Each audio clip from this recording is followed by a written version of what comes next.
नमस्कार, मैं हूं रंजीत झा और आप देख रहे हैं दी समाचार एक्सप्रेस। तीन ऐसी खबरें सुप्रीम कोर्ट से आई हैं जिसने देश की राजनीति और सत्ता से जुड़ी शरी तक के होश उड़ा रखे हैं।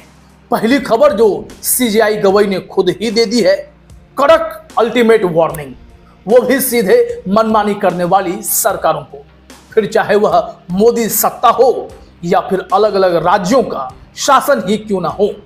दूसरी खबर तो सीधे सुप्रीम कोर्ट से देश भर की जुडिशरी के लिए, जजों के लिए आ गई हैं। हर जज के कान खड़े हो गए हैं। और अगर तीसरी खबर की बात करें तो अब सुप्रीम कोर्ट ने चुनाव आयोग और मोदी सत्ता को एक और नोटिस जारी कर दिया है, जिसका सबसे ज्यादा इफेक्ट बीजेपी पर ही पड़ना है। तीनों फैसले अलग अलग दिखते हैं, लेकिन इनके बीच एक कॉमन मैसेज है। अब कोई भी ताकत, चाहे वह सत्ताधीश या उसके नुमाइंदे हो, कोर्ट्स हो या फिर राजनीतिक पार्टियां, कानून और संविधान से ऊपर कोई नहीं है।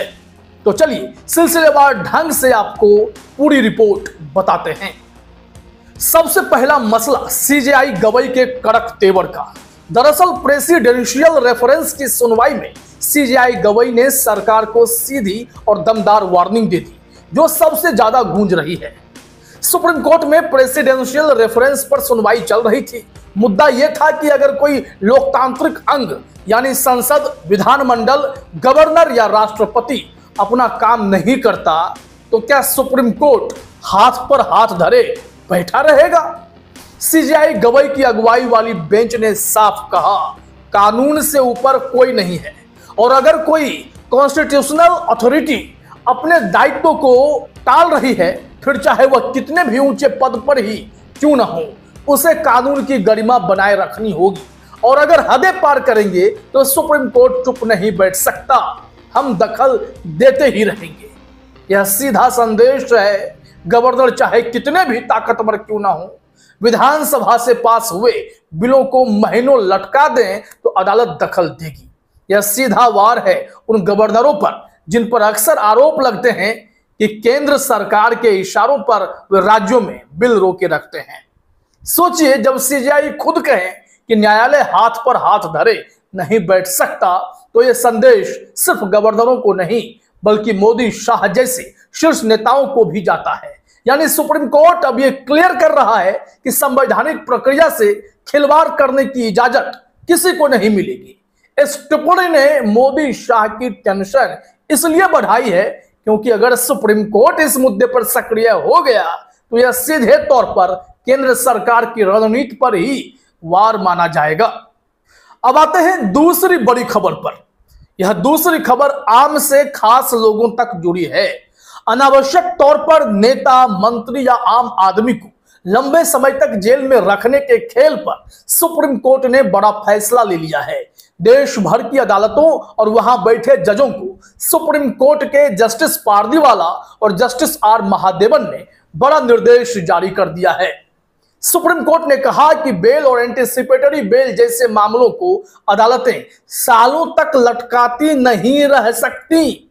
निर्देश साफ है, अधिकतम 2 महीने के भीतर सुनवाई पूरी होनी चाहिए। इस फैसले के पीछे सीधा तर्क है, निजी स्वतंत्रता। किसी भी नागरिक को बिना वजह जेल में सड़ाने का हक अदालतों को नहीं है। देश की जेलों में आज हजारों लोग ऐसे हैं जिनकी बेल सुनवाई ही नहीं हुई और वे सालों से बंद हैं। अब सुप्रीम कोर्ट ने निचली अदालतों और हाई कोर्ट दोनों को संदेश दिया है कि तारीख पर तारीख का खेल खत्म करो। बेल का मतलब है इंसान की स्वतंत्रता और इसे आप सिर्फ फाइलें दबाकर या तारीख खींचकर नकार नहीं सकते। यह मैसेज कई जेल में बंद लोगों को राहत देगी। इस आदेश के राजनीतिक मायने भी बड़े हैं। केंद्र की एजेंसियों पर विपक्षी दल लंबे समय से आरोप लगाते हैं कि नेताओं को गिरफ्तार करके जेल में महीनों रखा जाता है, जबकि बेल की सुनवाई टलती रहती है। 2 महीने की सीमा तय करने से यह हथियार काफी हद तक बोथरा हो जाएगा। हालांकि अमित शाह के नए बिल में तो 30 दिन तक ही जेल में फंसाए रखने की योजना है, जब तक कि किसी नेता मंत्री की कुर्सी ना छीन ली जाए।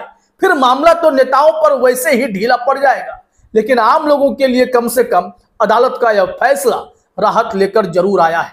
देखना होगा कि इसका फायदा शर्जिल इमाम, गुलफिशा फातिमा, उमर खालिद जैसे लोगों को मिल पाता है या नहीं। अब आते हैं तीसरी बड़ी खबर पर।